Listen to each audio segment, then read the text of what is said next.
প্রথম প্রশ্ন, আমি নামাজের ক্ষেত্রে শুধু ফরজগুলো পড়ি, যেমন ফজরের 2 রাকাত, জোহরের 4 রাকাত, আসরের 4 রাকাত, মাগরিব 3 রাকাত, এশা 4 রাকাত এবং বিতির 3 রাকাত পড়ি। এক্ষেত্রে আমার নামাজ কি কবুল হবে? দেখুন, শুধু ফরজ পড়েন এই ভাই, সুন্নত পড়েন না, নামাজ হবে কিনা? উত্তর হলো, শুধু ফরজ পড়লে ওয়াক্তের দায়িত্বটা আদায় হবে। জোহরের ফরজটা পড়লেন, জোহরের ওয়াক্তের দায়িত্ব আদায় হলো, কিন্তু এটা পরিপূর্ণভাবে হলো না, ত্রুটি থেকে গেল। আপনি তরকারি খাইতে চাইলেন, তাহলে আপনার তরকারি খাইতে হলে সবজি লাগবে কাঁচা, পানি লাগবে, তেল লাগবে, পেঁয়াজ লাগবে, মরিচ লাগবে, লবণ লাগবে, ইত্যাদি ইত্যাদি লাগবে। এখন আপনি পানির মধ্যে কাঁচা সবজি সিদ্ধ করে রান্না করে নিয়ে আসলেন, লবণ তেল হলুদ কিছুই দিলেন না, তাহলে এটাকেও সবজি বলা যায়, কিন্তু এই সবজি কেউ খাবে না, আপনিও খাবেন না। ঠিক না ঠিক? 5 ওয়াক্ত ফরজ নামাজ এটা পূর্ণতা পাওয়ার জন্য এর আগে পরে যে সুন্নত নামাজগুলো আছে সেগুলো হলো এরকম। এগুলো ছাড়া ওই নামাজটা হয়ে যাবে, ফরজ আদায় হয়ে যাবে, ওয়াক্তের ফরজ আদায় হয়ে যাবে আলহামদুলিল্লাহ, মাগার আপনার নামাজটা পরিপূর্ণ হলো না। মনে রাখবেন, সুন্নত নামাজগুলো কেন, এই যে 5 ওয়াক্ত নামাজের ফজরের আগে 2 রাকাত সুন্নত আছে, জোহরের আগে 4 রাকাত, পরে 2 রাকাত আছে, মাগরিবের পরে 2 রাকাত আছে, এশার পরে 2 রাকাত আছে। এই যে সুন্নত নামাজগুলো আছে এগুলো কেন জানেন? এগুলোর অন্যতম উদ্দেশ্য হলো যাতে করে মূল নামাজটা আমাদের সুন্দরভাবে হয়, তার জন্য প্রস্তুতি। আগেরগুলো হলো প্রস্তুতিমূলক আর পরেরগুলো হলো পরিপূরক। সুন্নত আগেরগুলা প্রস্তুতিমূলক, পরেরগুলাকে বলতে পারেন পরিপূরক, আর সবগুলাকেই অন্য অর্থে পরিপূরক বলতে পারেন। পরিপূরক মানে কি? ধরুন, আপনি কোনো একটা সরকারি অফিসে খুব গুরুত্বপূর্ণ একটা কাজে যাচ্ছেন, এনআইডি কার্ডের ফটোকপি লাগবে, জন্ম নিবন্ধনের ফটোকপি লাগবে, খুব জরুরি একটা কাজ, আপনার বিদেশ যাওয়ার মতো ব্যাপার, ভিসার মতো ব্যাপার।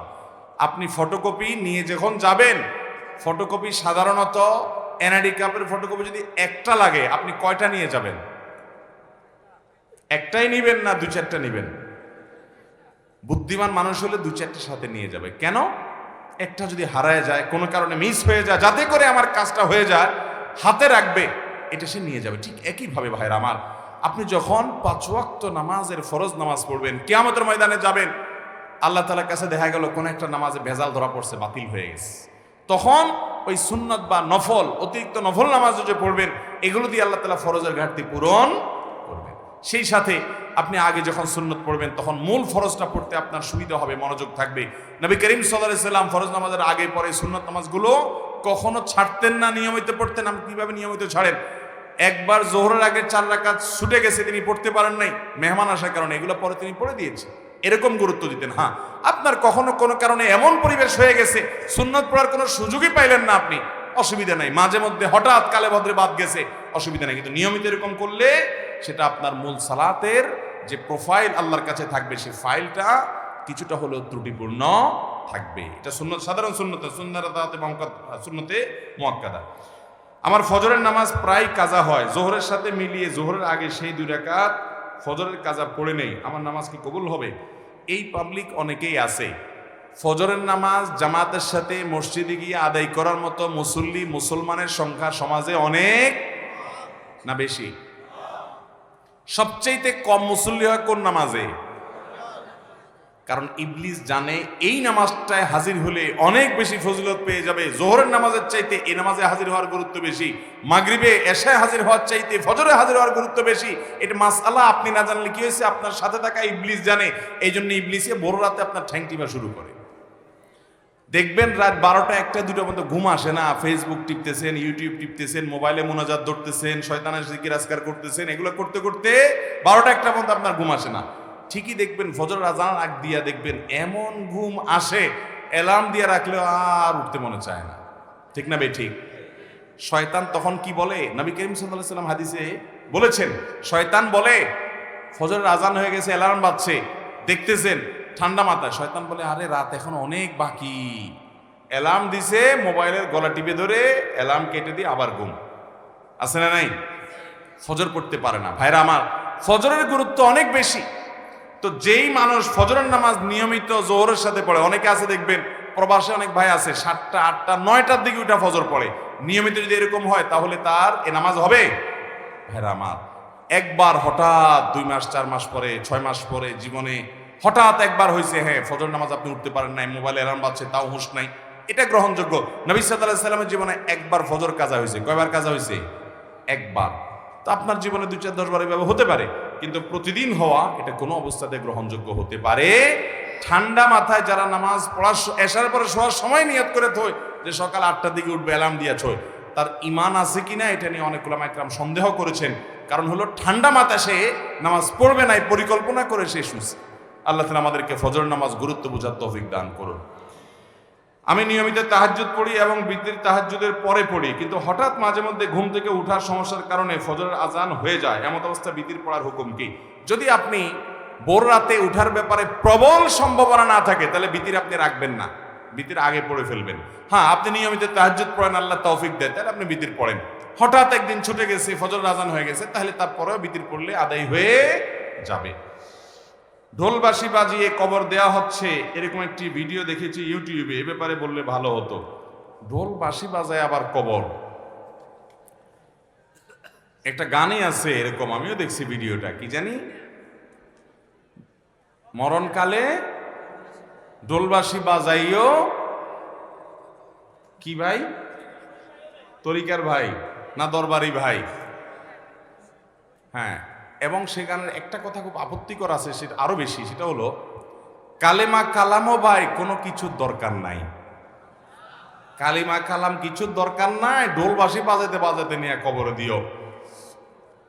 আল্লাহ মাফ করুক, এই হারাম কাজ করতে করতে যার দুনিয়া থেকে বিদায় হয়, সে দুনিয়াতে জীবদ্দশা জানতো যে তার যে সমস্ত আশেপাশে সাঙ্গপাঙ্গ আছে তারা ঢোলবাসী পিটাতে পিটাতে তারা নিব কবরে, হাসরে আজাব যখন হবে আল্লাহ জানে, ফেরেশতারাও কি ঢোলবাজি দিয়েই পিটাবে কিনা আল্লাহ জানে। ভাইরা আমার, নবী সাল্লাল্লাহু আলাইহি সাল্লাম বলেছেন বয়সতুলি উকসিরাল মাজামির, এই সমস্ত বাদ্যযন্ত্র এগুলো দুনিয়া থেকে এগুলো বিদায়ের জন্য আমি আসছি, এগুলো শয়তানের অস্ত্র, এগুলো হারাম। অতএব ইমানদার জীবদ্দশায় যেটা করতে পারেন একটা মানুষের মৃত্যুর পর তাকে বিদায়ের সময় বলে কালিমা কালামই দরকার নাই। কালিমা কালামই যদি দরকার না থাকে সে মুসলমান কিনা সন্দেহ। মুসলমান কিভাবে কালিমা কালামের দরকার নাই, ঢোলবাজি হইলে তার চলবো? আমরা তো কালিমা কালাম পাইছি কোরআন থেকে, হাদিস থেকে। এর ঢোলবাসিটা কে দিল? কে দিছে বলেন? শয়তান দিছে। তো শয়তানের এই জিনিসটা নিয়ে যদি কবরে যায়, মায়ের কি পিঠে পড়বে না নিচে পড়বে? আল্লাহ আমাদেরকে এই সমস্ত পাগলামি ছাগলামি, এই সমস্ত শয়তানের থেকে বেঁচে থাকার তৌফিক দান করুন। কত পাগলামি যে দুনিয়াতে আছে, এসব না দেখলে বোঝার উপায় নাই। আল্লাহ আমাদের সমস্ত ভাইদেরকে হেদায়েত দান করুন। এক লোক টাকা ধার নেওয়ার পরে টাকা থাকা সত্ত্বেও দিত না, ঘুরাতো। হঠাৎ শুনছি লোকটা মারা গেছে, তখন এসে তার ছেলে মেয়ের কাছে দিয়েছে। এখন তাতে কি তার ঋণ পরিশোধ হবে কিনা?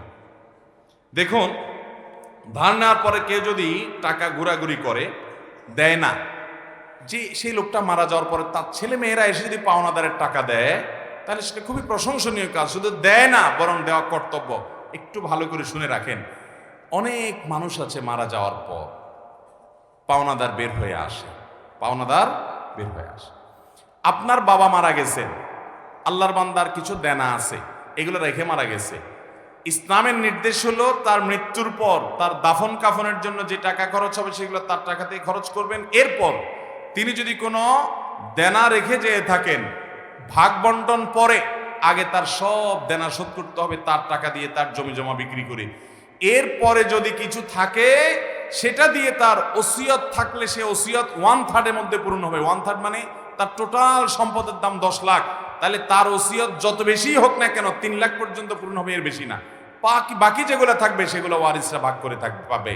আর যদি কারোর কোনো ওসিয়ত না করে যায় যে অমুক জায়গায় দিও, মসজিদে দিও, মাদ্রাসে দিও, অমুকরে দিও, এরকম কোনো ওসিয়ত না থাকে, তাহলে তো সেটা বাদ। কিন্তু দেনা থাকলে আগে দেনা দিতে হবে, তারপরে সন্তানরা ভাগযোগ করে সম্পদ নেবে। আমার দেশে দেখা যায় দেনা দেয়া তো পরের কথা, আজকাল তো প্রায় সময় পত্রিকা দেখা যায় বাবার লাশ পড়ে আছে আর সন্তানরা জমি জমা নিয়ে কাড়াকাড়ি করতে করতে ব্যস্ত, বেচারাকে দাফন পর্যন্ত করছে না। ঠিক কিনা বেঠিক? এই অমানুষ সন্তান আসমান থেকে হঠাৎ নাজিল হয় না অমানুষ হয়ে, এই বাপমাই অমানুষকে অমানুষ বানাইছে। ঠিক কিনা বলে? এর পরিণাম, এর পরিণতি এই আল্লাহর বান্দা নিজেই ভোগ করছে নির্লজ্জের মতো। প্রায় সময় কয়দিন পরপরই দেখি পত্রিকাতে যে বাবার লাশ পড়ে আছে গ্যারেজে, বাড়ির সামনে, ওইটা দাফন করার মতো মানুষ নাই, গন্ধ ছুটে গেছে, ছেলে মেয়েরা কামড়াকামড়ি মারামারিতে লিপ্ত, জমি জমা দখল নিয়ে। এই জন্য বাবারা সন্তানরে মানুষ বানায় যান, মুসলমান বানায় যান, দুনিয়ার জীবনটা জীবন্ত জান্নাত হবে। আর না হলে আপনার এই কাজের প্রায়শ্চিত্ত আপনাকে ভোগ করতে হবে। শুধু ওকে দুনিয়া শিখাইলেন, আখিরাত শিখান নাই, আপনি আফসোস করে কুল পাবেন না। পৃথিবীতে যেখানে মুসলমান আছে, মুসলমানের আধিক্য আছে, সেখানে দেখবেন কোনো বৃদ্ধাশ্রম নেই, বৃদ্ধাশ্রমের দরকার নাই। আর পৃথিবীর উন্নত দেশগুলোতে শিক্ষা আছে, দীক্ষা আছে, জ্ঞান আছে, বিজ্ঞান আছে, প্রযুক্তি আছে, সবকিছু আছে, কিন্তু বৃদ্ধাশ্রমও আছে। কারণ মনুষ্যত্ব, মানবতা, মা বাবার প্রতি দায়বদ্ধতা, এটা আল্লাহর প্রতি ঈমান না থাকলে সে মানুষগুলো আসলে সেভাবে বুঝে না। আল্লাহ আমাদের সন্তানগুলোকে মানুষ হতে মানুষ করার তৌফিক দান করুন। তাহলে বাবা মার দেনা থাকলে সেটা সন্তানরা শোধ করবে, পাওনাদার সেটা নিতে পারবে, কোনো অসুবিধা নেই, বরং এটা শোধ করা আমাদের কর্তব্য। আমি একজন যুবক, আমার হাতে ট্যাটু আঁকা আছে। এখন আমার ইসলামিক জ্ঞান ছিল না, কিন্তু আমি এখন ট্যাটু উঠানোর জন্য চেষ্টা করছি। ট্যাটু উঠাতে খরচ আমার সাধ্যের বাহিরে। আমি এই অবস্থায় নামাজ পড়ি, নামাজ কবুল হবে কি? গত পরশুদিন আমরা কক্সবাজারে ছিলাম, আমি শেখ আহমদ সাইফুল্লাহ ভাই, আরও আমাদের বন্ধু বান্ধবদের একটা বড় গ্রুপ, ফ্যামিলি সহকারে। তো সেখানে একটা হোটেলে আমরা সকালে নাস্তা করার পর আমাদের এক বন্ধু, তার একটা ছোট বাচ্চা মেয়ে, সে এক ভদ্রলোক, বিদেশি, চেহারা দেখে বোঝা যাচ্ছে ফরেনার, তার এই মাথা থেকে এই মাথা পুরো হাত ট্যাটু আঁকা। তো ওই বাচ্চাটা জিজ্ঞাসা করতেছে, আর ইউ খ্রিস্টিয়ান? তুমি কি খ্রিস্টান? ভদ্রলোকের খুব ইজ্জতে লাগছে। তো মেয়ের বাবা আমাদের পাশে ছিল, বললো যে ভাই, তোমার মেয়ে আমাকে কেন জিজ্ঞেস করলো আমি খ্রিস্টান কিনা? আমি মুসলিম। তো এটা বলার পরে মেয়েকে উনি জিজ্ঞেস করলো, এই তোমার আঙ্কেল হিজ মুসলিম, তুমি কেন তাকে খ্রিস্টান বলছো? সেই খ্রিস্টান না। তখন মেয়ে, বাচ্চা মেয়ে বলতেছে, আমি খ্রিস্টান মনে করছিলাম এই জন্য যে আঙ্কেলের হাতে ট্যাটু আঁকা, আমি তো দেখছি সব খ্রিস্টান ইহুদিরা এগুলা করে, এই জন্য আমার ডাউট হয়েছে। একটা বাচ্চা, তার কনসেপ্ট এরকম। তাহলে এখান থেকে বোঝা যায় এটা কোনো মুসলমানের কাজ হতে পারে। বাচ্চাটাও বুঝে গেছে, কারণ এটা মুসলমানদের মধ্যে নাই, এই কালচারটা ওদের মধ্যে আছে। ভাইরা আমার, নবী করিম সাল্লাল্লাহু আলাইহি সাল্লাম এর অভিশাপ, তিনি অভিশাপ নাজিল করেছেন, আল্লাহ তাআলার অভিশাপের বদদোয়া করেছেন, লানতের বদদোয়া করেছেন। আল্লাহ লানত নাজিল হয় ওদের প্রতি যারা উল্কি অঙ্কন করে আর যাদের শরীরে উল্কি অঙ্কন করে দেওয়া হয়। লানাল্লাহুল ওয়াসিমা ওয়াল মুস্তাওসিমা। মনে রাখবেন, যারা ট্যাটু অঙ্কন করে, অনেক ট্যাটু কোম্পানি বাইর হয়েছে, তারা ফতোয়া দেয়। আমাকে একজন বললো যে ভাই, ট্যাটু কোম্পানির ফতোয়া আমাকে কি জানি পাঠাইছে, তারা ফতোয়া দেয় যে আমাদের এই ট্যাটু লাগানোর পর নামাজ পড়া যাবে। অনেক কাঠমোল্লার আপনাদেরকে বলবে নামাজ পড়া যাবে না, ব্যবসা ঠিক রাখার জন্য মাসালাও বানায় নিস। আরে ভাই, এই ট্যাটু অঙ্কন করা হারাম, এটা হলো প্রথম কথা। এটা আপনাকে রিমুভ করতে হবে। রিমুভ করার সামর্থ্য নাই, কোনোভাবে উপায় নাই আপনার জন্য, তাহলে আল্লাহর কাছে ইস্তেগফার করে মাপ চাইবেন এবং ওই অবস্থায় নামাজ চালু করে যাবেন। আপনার এই চামড়ার উপরে যদি কোনো কিছু দিয়ে আবরণ পড়ে যায় আলাদা, তাহলে এই আবরণ তোলা ছাড়া নামাজ অজু হবে না, আর অজু গোসল না হলে নামাজও হবে না। এগুলো এমন ডেঞ্জারাস যেগুলো সহজে তোলা যায় না, আসলে অনেক জটিল বিষয়, চাইলেও পরে তোলা যায় না। এই জন্য যুবক ভাইরা, আমাদের দেশে অনেক যুবকরা আজকাল এগুলো শুরু করেছে। ভাইরা আমার, একটু খেয়াল করে দেখেন তো, আল্লাহ বলেছেন লাকাদ খালাকনাল ইনসানা ফি আহসানি তাকওয়িম। আল্লাহ তাআলা মানুষকে সুন্দর অবয়ব সৃষ্টি করেছেন, এত সুন্দর হাত, এত সুন্দর চেহারা।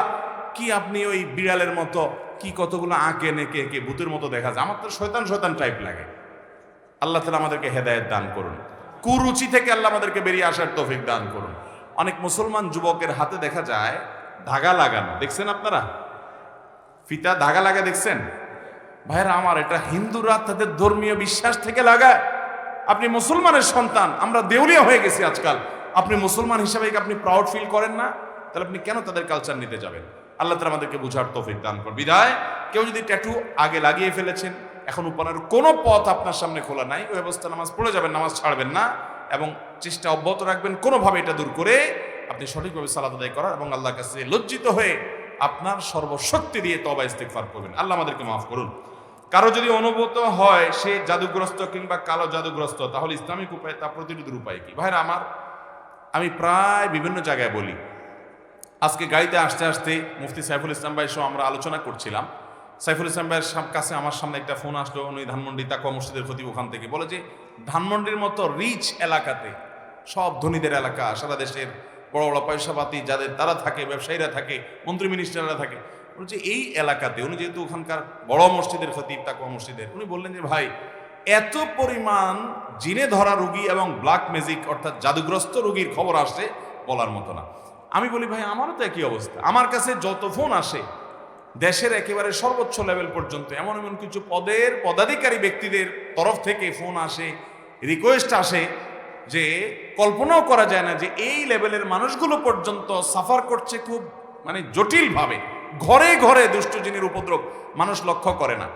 মনে রাখবেন কিছু কিছু দুষ্টজিনের উপদ্রব আছে আপনি খেয়ালও করেন না। যেমন কথার কথা, বাসায় বাচ্চা কাচ্চা অস্বাভাবিক দুষ্টামি করে, মানে সীমাহীন, মানে কোনো স্বাভাবিক কিছু না। বুঝবেন দুষ্টজিনের ভয়ঙ্কর প্রভাব ওর উপরে পড়ছে। এবং অনেক রোগ আছে কিছু লোকের, দেখবেন যে এই রোগগুলোর কোনো ট্রিটমেন্ট করে কিছু হয় না, কোনো ডায়াগনোসিস হয় না, বহু চেক আপ টেস্ট ডাক্তাররা আন্দাজ অনুমান করে বিভিন্নভাবে ট্রিটমেন্ট করেন, চেষ্টা করেন, কিন্তু কোনোভাবে ভদ্রলোক ভদ্রমহিলা সুস্থ হয় না। এরকম বহু রোগী দেখেছি আমি যে কোনোভাবে সুস্থ হয় না। এগুলোর বেশিরভাগ ব্ল্যাক ম্যাজিক এবং দুষ্টজিনের রোগী। ঘরে ঘরে আমাকে সাথে সাথে জিজ্ঞেস করলেন ওনারা, মুফতি সাইফুল ইসলাম ভাই এবং আমাদের তানভীর ভাই ওনারা আছে, ওনারা জিজ্ঞেস করলেন যে ভাই এটা কেন হয়। আমি বললাম কেন হয়, জিন, দুষ্টজিন অর্থাৎ শয়তান তার উপযোগী জায়গায় পাইলে সে সেখানে খুঁটি গাড়ে। আমাদের বাসা বাড়িগুলোতে হারাম এই পরিমাণ হয়, আপনি ইউটিউবে ওয়াজ শুনতে যান, শুরুতে আগে পান্ডা অ্যাডভার্টাইজ দিয়ে নেবে, এরপর আরো বিভিন্ন অ্যাডভার্টাইজ আসবে এবং মিউজিক আসবে, এগুলা চলবে। এই মিউজিক যেখানে থাকে সেখানে শয়তান আসবেই, আপনি এটা নিয়ন্ত্রণ করতে হবে। আপনার বাসায় বিভিন্ন প্রাণীর ছবি টাঙিয়ে রাখবেন, এখানে শয়তান আসবেই, রহমতের ফেরেশতা ঢুকে হাদিসে বলা আছে, এখানে আপনার এই অবস্থা হবে। ঘরে ঘরে মানুষ এটা ফিল করছে না, বহু মানুষ হাহাকার করছে। আমরা রাকির নাম্বার দিয়ে রাকিদেরকে রেফার করে কুলাতে পারছি না, এই পরিমাণ মানুষ আক্রান্ত। বাঁচবেন কিভাবে আমি সব জায়গায় বলার চেষ্টা করি ভাইরা আমার। নাম্বার 1, গুনাহমুক্ত বাসা করেন, বাসা বাড়িতে গুনাহ করবেন না, এগুলো থেকে বাঁচান বাসা বাড়িকে। সবচেয়ে বড় কারণ হলো, দ্বিতীয় নম্বর যেটা বলবো সেটা হলো, আজ কোরআন তেলাওয়াত আমাদের বাসা থেকে উঠে গেছে। আমরা এখন বড় জোর ইউটিউবে একটু তেলাওয়াত চালাই দেই। আল্লাহর কসম করে বলছি, যেই বাসায় কোরআন তেলাওয়াত নিয়মিত হয়, আওয়াজ করে, শব্দ করে, ওই বাসায় ব্ল্যাক ম্যাজিক দুষ্টজিন থাকতে পারে না। আপনি যদি মিরাকল দেখতে চান ভাইরা আমার, আমি বুকে হাত রেখে বলতে পারি, আপনি আল্লাহর কুদরত যদি দেখতে চান সরাসরি, দুষ্টজিনের উপদ্রব আছে যে বাসায়, সে বাসায় আপনি সূরা বাকারার তেলাওয়াত চালু করে দেন, জোরে জোরে তেলাওয়াত করেন, নিজে না পারলে অডিও চালু করে দেন। আমি নিজের চোখে বহুবার দেখেছি যে অস্বাভাবিক আচরণ বাচ্চাদের, এটা সেটা, রুকিয়া চলছে, তেলাওয়াত চলছে, ভালো হয়ে গেছে। আমার পরিচিত এক বোন আছেন, বোন বলতে আমার আপন বোন না, দুঃসম্পর্কীয়, উনি আমেরিকাতে থাকেন, অনেক বড় ব্যবসায়ী। ওনার বাসায় ভয়ঙ্কর অবস্থা, মেয়েরা কোরআন তেলাওয়াত চালাইলে পাগলের মতো হয়ে যায়, কোনোভাবে সহ্য করতে পারে না, বলে যে বন্ধ করো এটা যেভাবেই হোক। এবং হাজার হাজার কোটি টাকার মালিক ওনারা, বাফেলোতে আমেরিকাতে থাকেন। আমাকে বললেন ভাই কি করা যায়, আমি রুকিয়ার অ্যাপ দিলাম, বলে যে কোনোভাবে তেলাওয়াত শুনতে রাজি না। আমি বললাম যে ওদেরকে যদি বেঁধে রেখে হলেও আপনি কিছুদিন শোনাতে পারেন, দেখবেন ট্রিটমেন্ট হয়ে গেছে। আমাকে গত সপ্তাহ না তার আগের সপ্তাহ যেন, কয়েকদিন আগে আমাকে জানালেন যে ভাই আপনি না দেখলে বিশ্বাস করবেন না যে আমার মেয়েরা এখন এতটা স্বাভাবিক হয়ে গেছে যে কোরআন তেলাওয়াত শোনা ছাড়া এখন আরো ঠিক থাকতে পারে না, কিন্তু প্রথম সহ্য করতে পারতো না। আমার বাসায়, আমি তো এলাকার সন্তান, আপনাদের লক্ষ্মীপুরের বশিরপুর আমার গ্রাম, সেখানে একদিন সকালবেলা আমার এক নিকটাত্মীয় এক ছেলেকে নিয়ে আসছি, ইয়াং ছেলে, যুবক মানুষ, সৌদি আরবে ছিল, বলে বিদেশ থেকে চলে আসছে। কি হয়েছে, সে আজান আওয়াজ হলে শুনতে পারে না, তার পুরো শরীর বাঁকা হয়ে যায়। এবং সে বলে যে তখন তার শরীর এমন শক্ত হয়, টোকা দিলে মনে হয় যে বিষাক্ত সাপ দংশন করছে, পাথরের মতো হয়ে যায়। আমার চোখের সামনে দেখলাম জোহরের আজান শুরু হলো, সে আসছে অনেক আগে, বসতে বসতে 100 পর্যায়ে জোহরের আজান শুরু হলো, দেখলাম যে সে বাঁকা হয়ে যাচ্ছে এবং শক্ত হাট হয়ে যাচ্ছে। ভাইরা আমার, এগুলো কিছু হয়তো খুব দৃশ্যমান বোঝা যায়, আর ম্যাক্সিমাম ঘরে ঘরে বোঝার উপায় নেই। এটার মূল ট্রিটমেন্ট হলো কোরআনে কারিমের তেলাওয়াত। আজ মুসলমানের ঘরে কোরআন তেলাওয়াত, মুসলমানের যুবকরা আজ গান শুনে, আজ ঘরে ঘরে মহিলাদের মোবাইলে হারাম জিনিস দেখে, পর্ন ভিডিও এত পরিমাণ দেখে যুবকরা, এমন একজন যুবক পাওয়া হাজার হাজার যুবকের মধ্যে কঠিন হয়ে গেছে, যেই যুবক বুকে হাত দিয়ে দাঁড়িয়ে বলতে পারবে এই 2 চোখ জীবনে কোনোদিন কোনো নোংরা ভিডিও দেখে নাই, আলহামদুলিল্লাহ। এরকম যুবক পাওয়া যায় না ভাইরা, চ্যালেঞ্জের ব্যাপার। জীবন ধ্বংস হয়ে যাচ্ছে, সব জাহান্নামের দিকে দৌড়াচ্ছে, আপনাকে বিকল্প পথে যেতে হবে। শয়তানি থেকে, বাসা বাড়ি থেকে নিজেকে বাঁচাতে চান, এবং আত্মীয় স্বজনরা অনেকে উপকার করতে গিয়ে খনকারের কাছে যায়, খোনার কাছে যায়, আপোষের তাবিজ নেয়, এটা করে সেটা করে, এগুলা বেশিরভাগই ব্ল্যাক ম্যাজিক এবং কালো জাদু, এগুলো ধ্বংস করে দেয় মানুষের জীবনকে। এগুলো থেকে বাঁচার জন্য দ্বিতীয় আমল হলো কোরআন তেলাওয়াত করবেন, বাসায় কোরআন তেলাওয়াত চালিয়ে রাখবেন। নাম্বার 3, আপনাকে তৃতীয় যে আমল করতে হবে, আমি সবসময় বলি বাসায় ঢুকতে বিসমিল্লাহ বলে ঢুকবেন, বাইরে তো বিসমিল্লাহ বলে। বিসমিল্লাহ বলা ছাড়া বাচ্চাদেরকেও ঢুকতে দিবেন না, কাজের লোককেও ঢুকতে দিবেন না। ঢুকলে আবার বাইর হওয়া বিসমিল্লাহ পড়ে, আবার বিসমিল্লাহ পড়ে ঢুকো। হাদিসে আসছে কেউ বাসায় পড়তে বিসমিল্লাহ পড়ে ঢুকলে তার সাথে শয়তান ঢুকতে পারে না, প্রত্যেকের সাথে শয়তান থাকে, ওটা আর ঢুকতে পারে না। আর যদি বিসমিল্লাহ ছাড়া ঢুকে তাহলে শয়তানের সাথে সাথে ঢুকে পড়ে। খাওয়ার সময় বিসমিল্লাহ, সব কাজে বিসমিল্লাহ পড়বেন। এভাবে আরো বিভিন্ন আমলের মাধ্যমে এই উপদ্রব থেকে বাঁচবেন। ব্ল্যাক ম্যাজিক থেকে বাঁচার জন্য সৌদি আরবের সাবেক গ্র্যান্ড মুফতি শেখ আব্দুল আজিজ বিন আব্দুল্লাহ বিন বাজ রাহিমাহুল্লাহ একটা চমৎকার আমল দিয়েছেন, সারা পৃথিবীতে রাখীদের কাছে জনপ্রিয় আমল। কিছু পানির মধ্যে কিছু বড়ই পাতা, নির্দিষ্ট কিছু সূরা পড়ে, এটা লম্বা প্রসেস আছে, এটা দিয়ে গোসল করলে নিয়মিত ব্ল্যাক ম্যাজিকের প্রভাব কেটে যায়।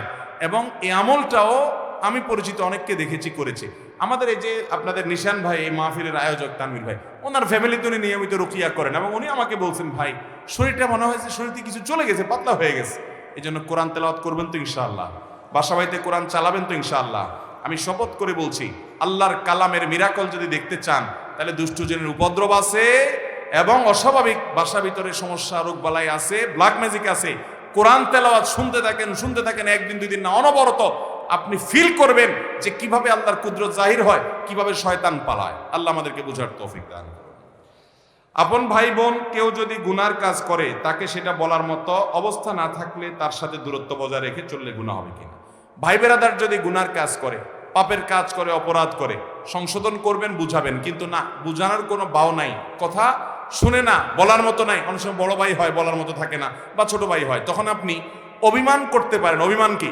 যে তার সাথে আমি কথা বলবো না, দূরে থাকবো, তাকে বোঝানোর জন্য যে আমি তোমার উপরে অসন্তুষ্ট, এটা আপনি করতে পারেন। কিন্তু তাকে চিরকালের জন্য ত্যাগ করবেন, তার সাথে সম্পর্ক ছিন্ন করবেন, এই সুযোগ নাই। সে খারাপ হলেও এই সুযোগ নেই যে আপনি তাকে সম্পূর্ণ সম্পর্ক ছিন্ন করবেন। হ্যাঁ, সংশোধনের জন্য করতে পারেন। সব আলেম বলে যে আমরা হকের পাশে আছি, তোমরা আমাদের সাথে থাকো, তাহলে আমরা কার পাশে থাকবো? ভাইরা আমার, নবী করিম সাল্লাল্লাহু আলাইহি সাল্লাম দুইটা কষ্টিপাতর দিয়ে গেছেন, মা আনা আলাইহি ওয়া আসহাবি, আমি যে আদর্শের উপর আছি এবং সাহাবায়ে কেরাম জামাতুস সাহাবা তারা মৌলিকভাবে যে আদর্শের উপর আছেন সেটি, এটার উপরে যারা প্রতিষ্ঠিত তারা কিয়ামতের ময়দানে নাজাত প্রাপ্ত দল। আর সেই সাথে নবীজি বলে গেছেন তারাকতু ফিকুম আমরাইন, আমি তোমাদের মধ্যে দুইটা জিনিস রেখে গেলাম, কিতাবাল্লাহি ওয়া সুন্নাত রাসূলিহি, আল্লাহর কোরআন এবং রাসূলের সুন্নাত, লান তাদিল্লু মা তামাসসাকতুম বিহিমা, এগুলো যদি তোমরা আঁকড়ে ধরো কোনো দিন তোমাদের কেউ গোমরা করতে, পথহারা করতে পারবে। এই জন্য ওই মূলনীতি আপনি ধরে রাখবেন। যে সমস্ত উলামায়ে কেরামের কথা শুনবেন এগুলো গ্রহণ করবেন, ইনশাআল্লাহ আল্লাহ তাআলা হকের উপরে রাখবেন। এগুলো গ্রহণ না করলে আপনি হকের উপরে প্রতিষ্ঠিত থাকতে পারবেন। অতএব ব্যক্তি নয়, বরং কোরআন সুন্নাহর অনুসরণ করবেন। যে আলেম কোরআন সুন্নাহর আলোকে কথা বলে তার কথা শুনবেন, সে যেই হোক না, কোরআন সুন্নাহর বাইরে কথা বললে সেটাকে বর্জন করবেন। আল্লাহ আমাদের সবাইকে ওলামাদের অনুসরণ, অনুকরণ করেন এবং সুন্নাহর আলোকে করার তৌফিক দান করুন। এবং এই মাহফিল সহ সমস্ত মাহফিল থেকে আল্লাহ তাআলা আমাদের সবাইকে হেদায়েতের আলো গ্রহণ করার তৌফিক দান করুন। জাযাকুমুল্লাহু খায়রা ওয়া আখিরু দাওয়ানা আলহামদুলিল্লাহি রাব্বিল আলামিন।